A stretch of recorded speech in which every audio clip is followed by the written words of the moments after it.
Okay. Recording. Good morning. Good morning. Yes. Let me flick my hair. I've always wanted to try those, but I just feel like people would be shocked the next day when they see me with like long hair. Girl, that's what you want. You want to shock people. That's our intentions. One day. First, So you shock yourself, and then you shock people. very true. So good morning. Good morning. Hello. Well, I'm Marisel. This is a show about nothing. Yes, indeed. And this is Elizabeth. A show about nothing and a little bit about everything. Sometimes I have to bring the whole thing together because I forget what to say. So welcome back. Cheers. What are the cups today? Oh, my cup is the Playa del Carmen. Of course, that's where you get these beautiful braids. Playa del Carmen. It's like 40 minutes from Cancun. Oh, well, mine comes from New York, not that I was there. And this morning, I don't have any milk. So I put almond milk in my coffee. So it wasn't bad, but my coffee's like really dark. But it's good.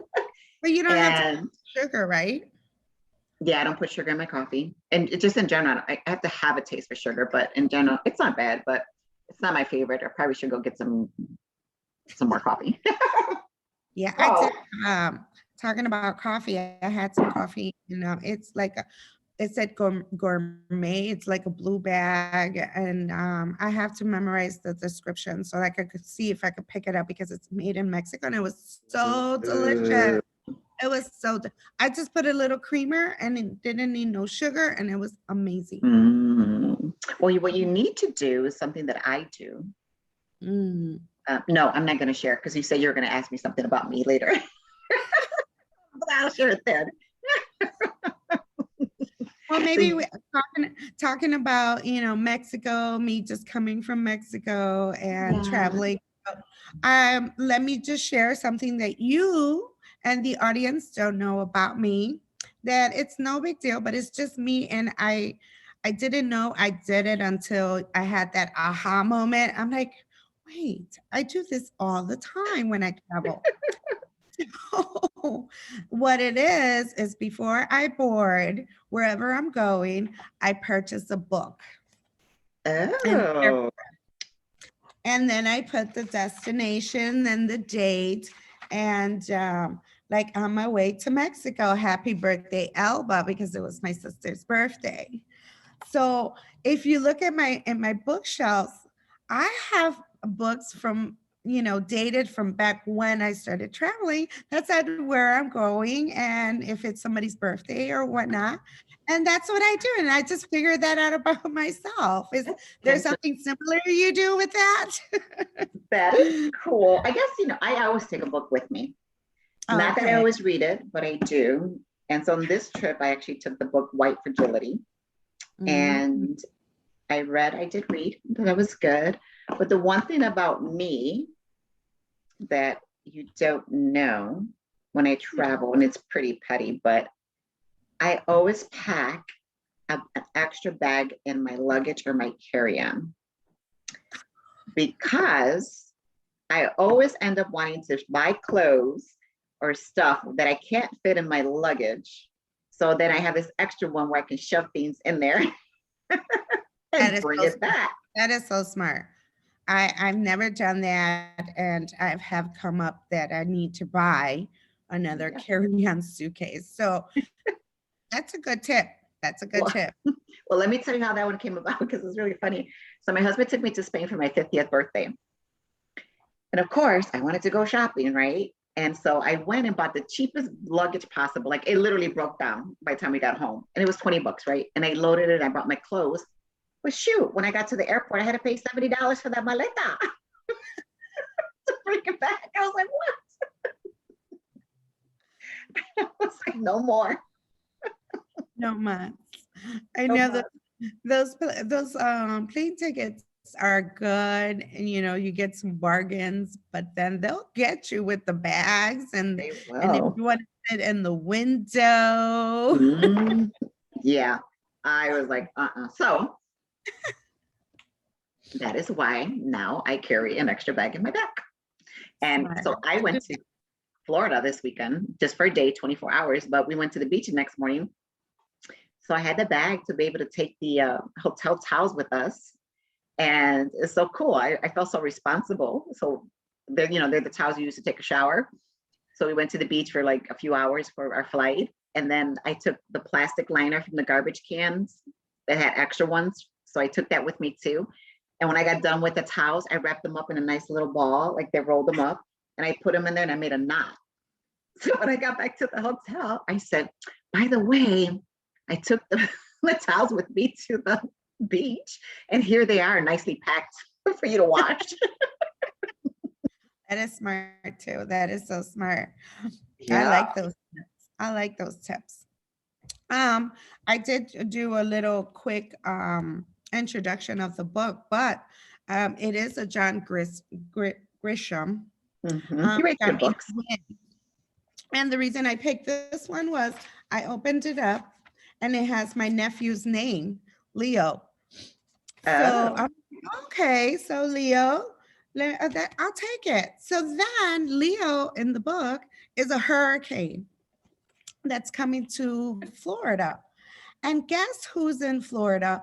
There's a convention of, well, not a convention, but there is an author promoting her book, so she's in a book tour in Florida where Hurricane Leo is coming. And you know me, I am the famous New York Times bestseller author. So I see myself in this book in Florida with a hurricane. So pick it up. It's a good read. It's fun. And John Grisham has lots of books. He has like, oh my God, collections of young readers. He has 30 novels. yeah, he So writes a lot of books. His name's always popping up and stuff. yeah, I have never read any of his books, to be honest with you. yes. I think the first book I read of him was the one that it was made into a movie, um, where he was a lawyer. You see my face? Like, I don't know.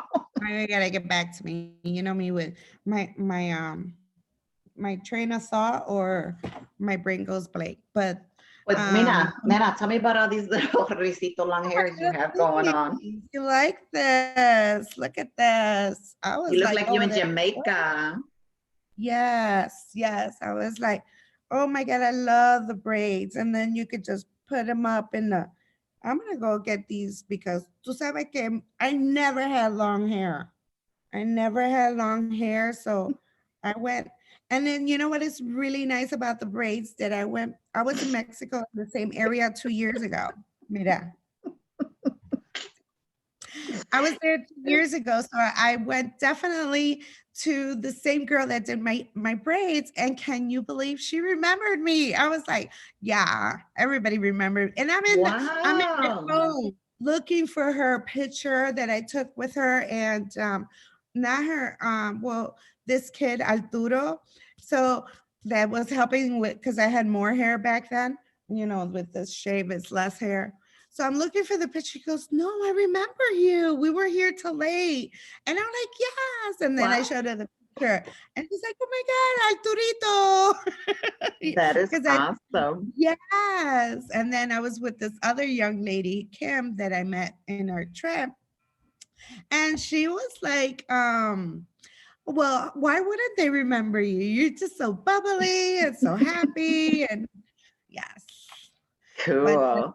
story on the braids, but I love them. I'm gonna That is keep doing it. I'm gonna have cool. somebody here in Chicago help me keep maintain these braids. I'm sure you're gonna find somebody to do it. Like I don't have this, so I showed you. Like I wanted to kind of like cut my hair really, really, really, really short and stuff, but eventually I'll get there. So my trip to Tampa, two little fun little things happened. No, not fun, but goofy things. So masks are still required, and we went to go see the Yankee game. And there's like major social distancing going on. Like the row that we got, we were the only two people there. and then the rest was kind of like zipped, locked, so you can't sit. So the next row in front of you is empty. So I don't understand why you have to wear a mask.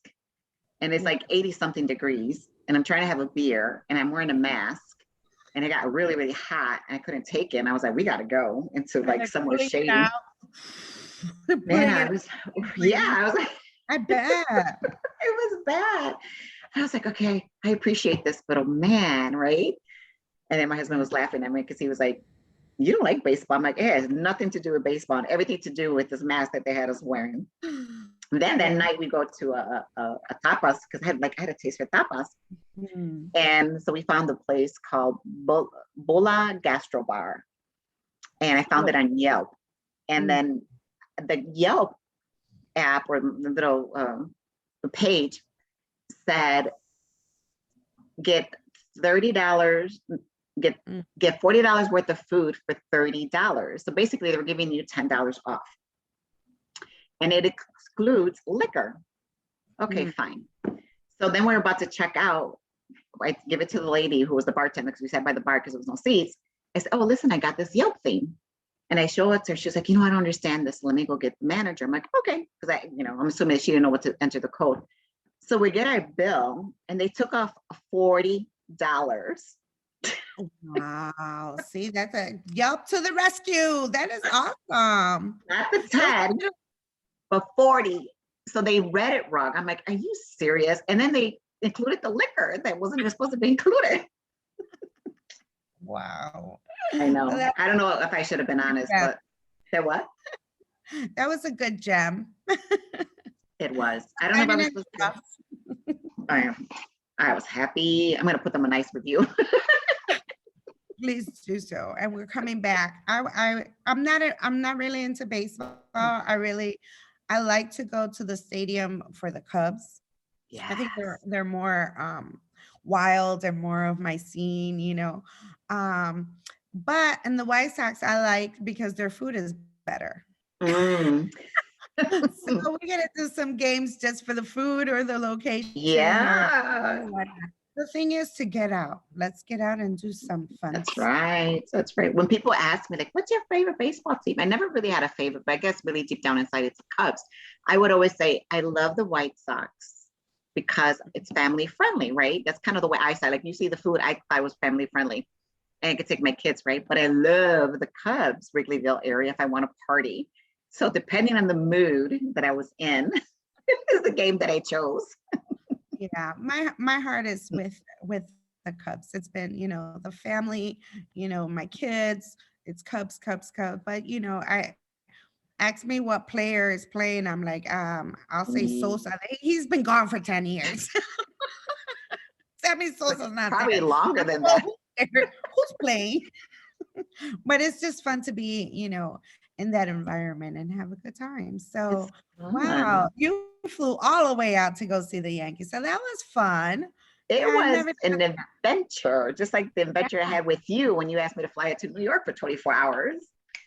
I felt like we made the best of it, those 24 hours. It was fun. Do you remember that series 24 that came out years ago? No, so it was a series called 24. So he had 24 hours to do his thing, even though it was like forever, right? That's how I felt like in Tampa. I have 24 hours.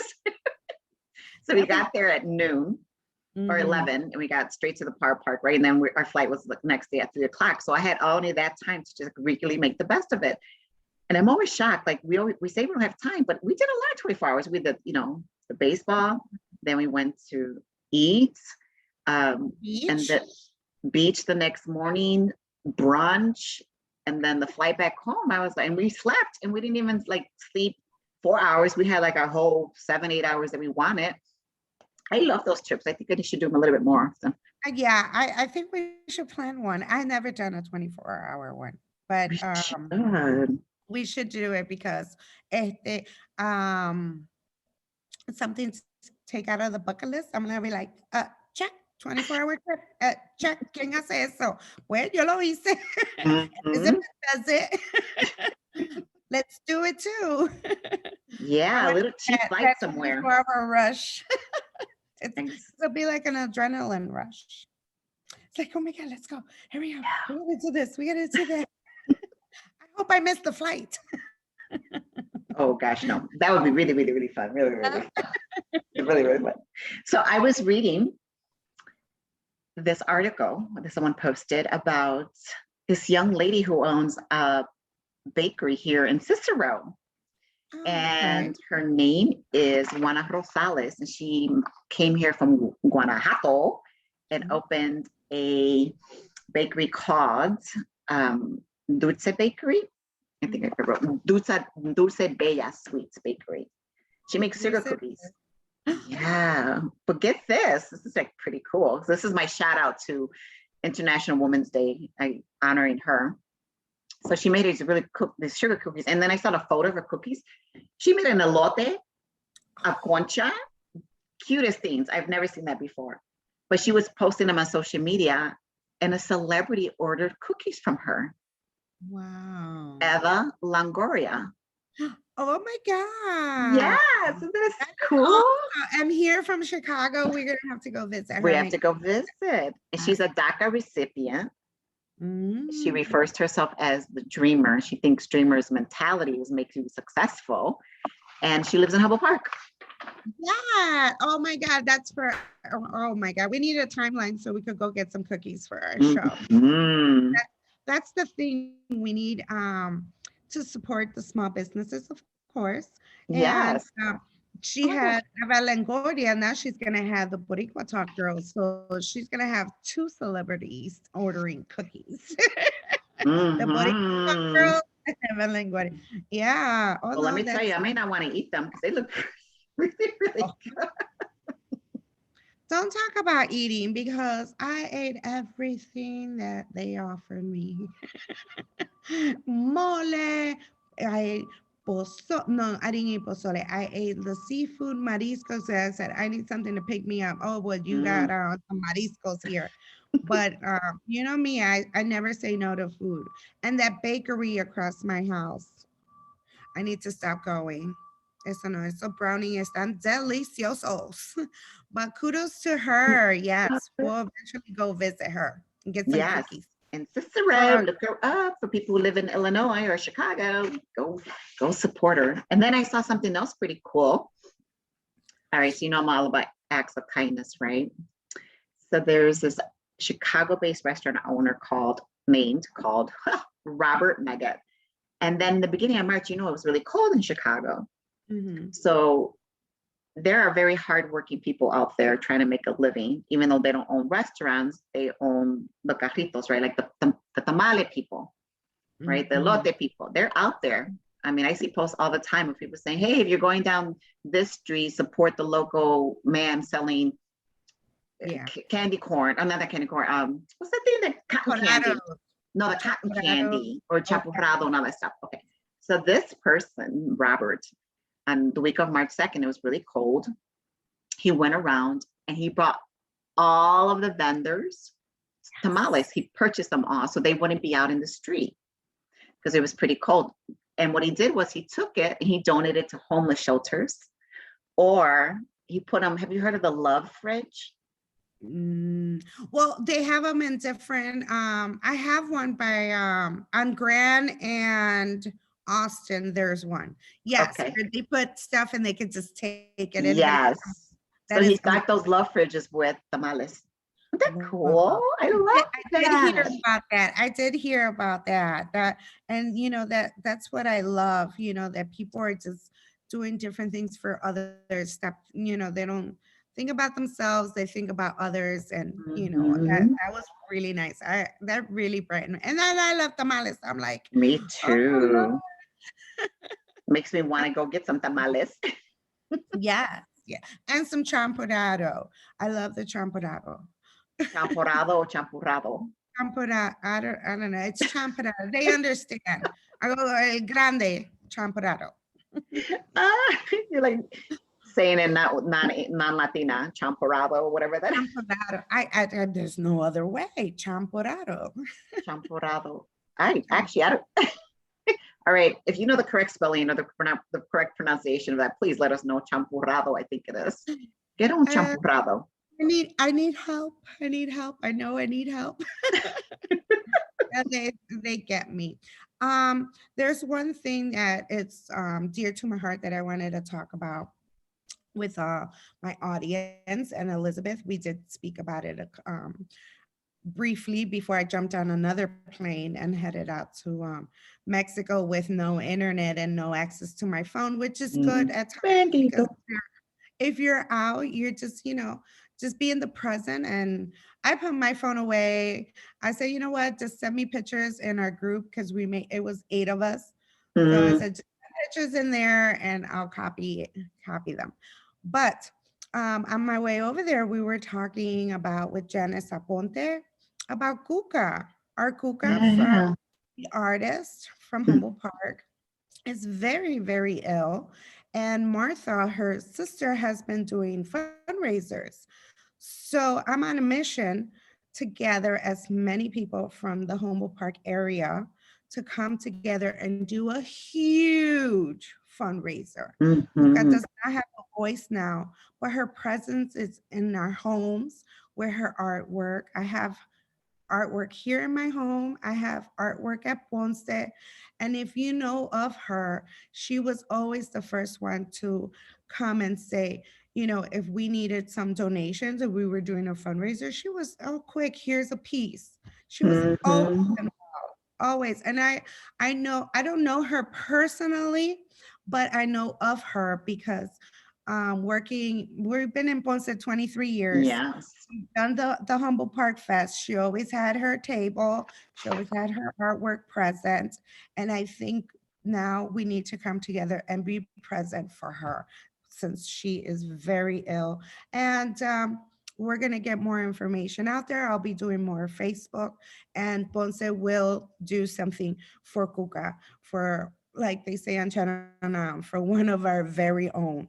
Um, Yeah, so sweet. so, Yeah, she is definitely a pillar in our community. yes. And I too, I have a piece of her artwork that she donated to an organization who had a fundraiser, and I bid on it, and I was lucky enough to be the recipient of this big, beautiful Taino images, and I love it. Yeah. And yeah, I think we need to come together and support. And hearing her story also kind of reminds me, more like on a serious note, of how important it is that we have our things in order, right? We have to have our Definitely. things, and we don't think about any of that. And it's sad to see a lot of Facebook postings of people who passed or people who are in situations where they have to do a GoFundMe because it's an Mhm. unexpected event, and then there's no finances to be able to support that. And we have to be mindful of that. I don't think we ever think about dying. And We then, don't have and those conversations. no, we don't. It's too taboo, and especially I think in the Latin community. For me, for putting it out there, my business out there, Hmm. like nobody knows my business. Everybody knows my business. And it's good because, like I say, my life, I bring it to you so you can learn, be inspired, and move forward. And si se puede.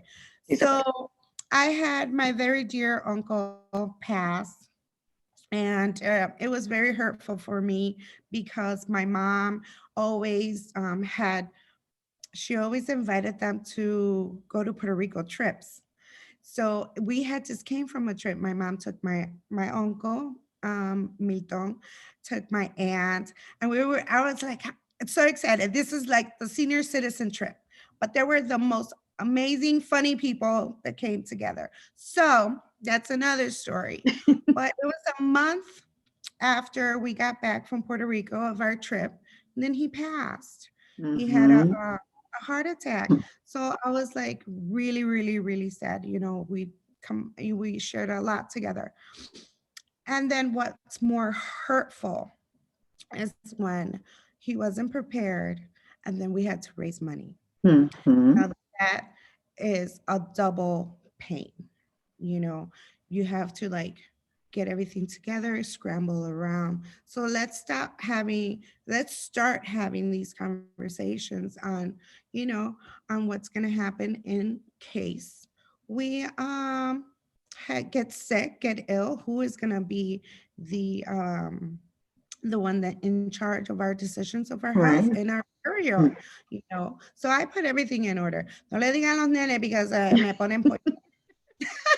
But you Well, know what?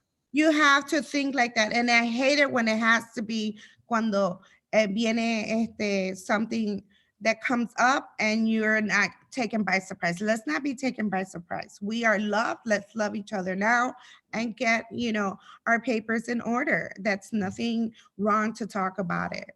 We have to start. Let's start talking about it. We're here today. Tomorrow's not promised. We're not, and nothing's promised tomorrow. And my case was nothing similar to yours, but I learned a big lesson when my father was sick. And he went in the hospital 3 months later is when he passed. So he never really came out. But you're right, talking about who's going to make the decisions. And initially, it was my sister, like she was the emergency go-to if something happened. And then it got to that point that we had to talk about what's the next step. And we're like, you're going to do it, you're going to do it, you're going to do it, right? Like nobody knew.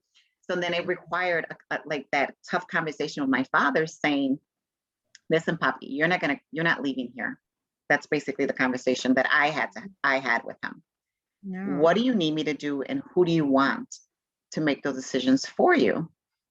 And right off the back, I probably went in there saying, I'll ask the question because I know it's not going to be me. But he ended up choosing me. And I was like, ¿por qué? Why me? And, he basically said, you are going to know when it's time. Right. And that's pressure in itself.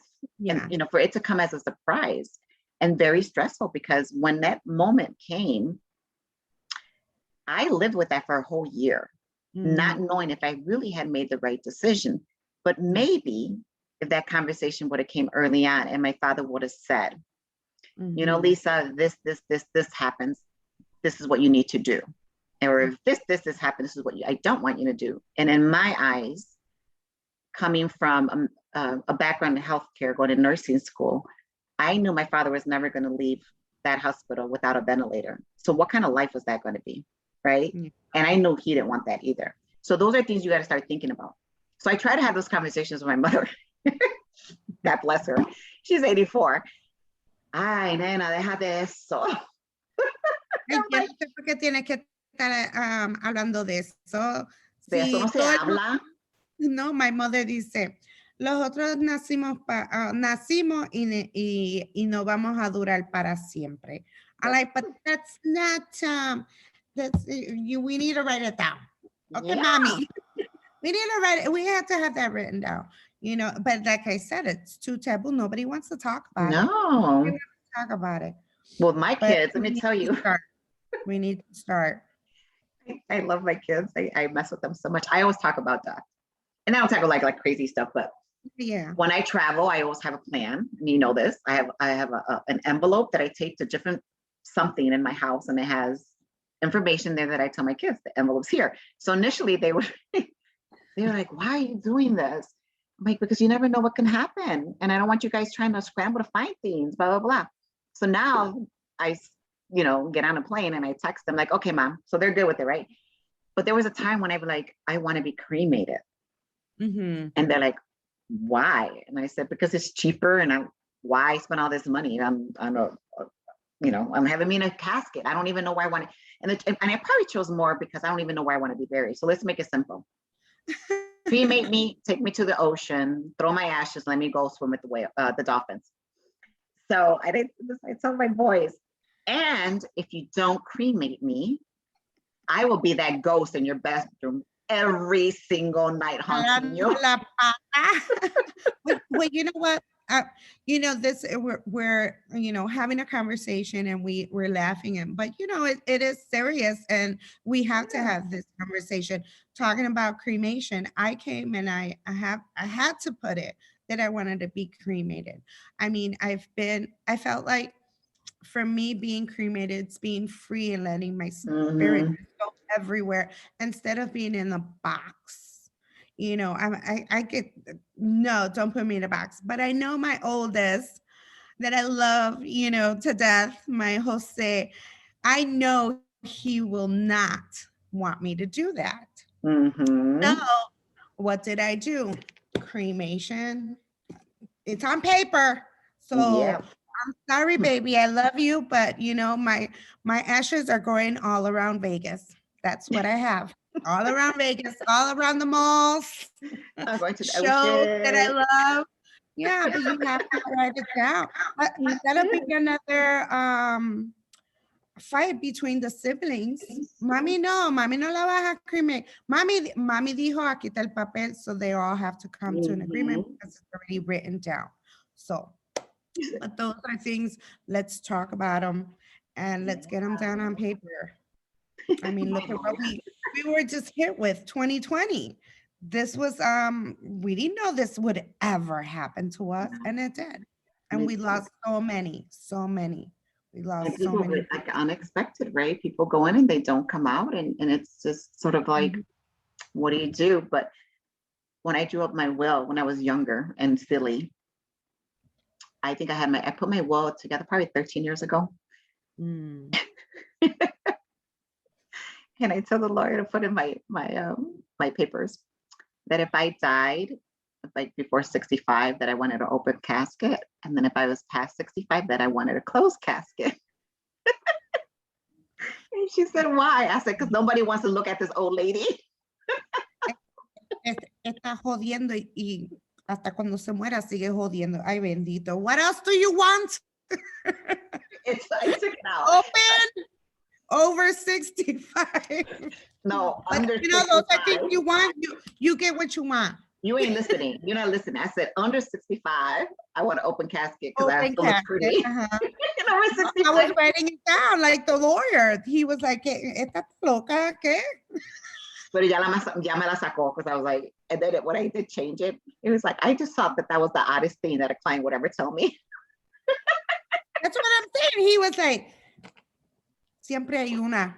Tiene que ser puertorriqueña. That was a waste of time and money to put that in there. So now we're just cremation. Cremation all the way. Yeah. Now I have to pick the urn because my kids will not pick. They will not want a pink one. Not want a pink one. Well, mine's just like not sticking around. I'm going into the ocean, so when I got heat, whatever, just fill it and throw it in there. Find that little beach that you can toss it into the ocean. It's like, like, get off me when that wind gets back. Get off me. Mom's all over me. That is kind of scary, but it's what no, but you know, if you have to do some humor to talk about this and get it done, not just talk about it, is getting it done in writing legally, then let's do it, get out there. And yes. I think, and I've been asked, my church says just do it. Can you believe that's a sign? Just do it, people. Just do it. Do it. Just do it. Well, people ask me, how did you do it? Like, oh, how should you do it? And I always tell people, you know, you can, like, joking around or it's casual conversations, right? Like, you know, mira esa señora, look at our neighbor, she got sick and, you know, it's pretty sad. Y tu mami, tu papi, you know, ¿qué tú quieres si algo te llega a pasar a ti? You know, like, what should you do? What should we do if something happens to you? What do you want us to do and stuff? And because our parents are very old school, and of course they're never going to want to talk about that. But I always found ways to kind of be creative and fun, you know, have fun with it. And it's nothing to have, it's not a joke, but I think you have to find humor in it. And that's how I got in my answer. But I can't crack my mom because until this day, she won't tell me nothing. I still can't get it out of her. I'm like, I've given up. So all I told her was, if you don't want to tell me, just make sure that you have it somewhere and that somebody knows. So my understanding is that she does. That she even brought like insurance. I guess in Puerto Rico, you can buy insurance for burial. So it's a flat cost once you pay it off. So that's what she did. Okay. So that's good. So now she has it, it's figured out. I just don't want things to get crazy when that time happens. And so for now she's with us and hopefully we won't have to deal with it. But we are at the close of our show, like we always are in 30 minutes, and you're always upset. No, I'm like, no, mi Playa del Carmen. Oh, we need to go back over there. That is so much fun. So much fun. So much sun. Yeah, a little bit of sun. Fun and sun. So mi gente. Which when I come back and it's snowing, I'm like, what is this? What is this? The Midwest. That's what it is. I was happy to be back. I need my bed. So we must end because we have work ahead of us. Yes. Right. So all kidding aside, people take care of yourself. Yes. Take care. Do great things and make every day count. Like it's your last one because tomorrow's not promised. So be good, be kind, and self-love because that's the first and foremost is love yourself, self-love, and we cheer. Me cheer. Whoop. Where's my coffee? I'm gonna toast with water. Till next week, mi gente. Take care. Be safe. Love. Okay. Mwah.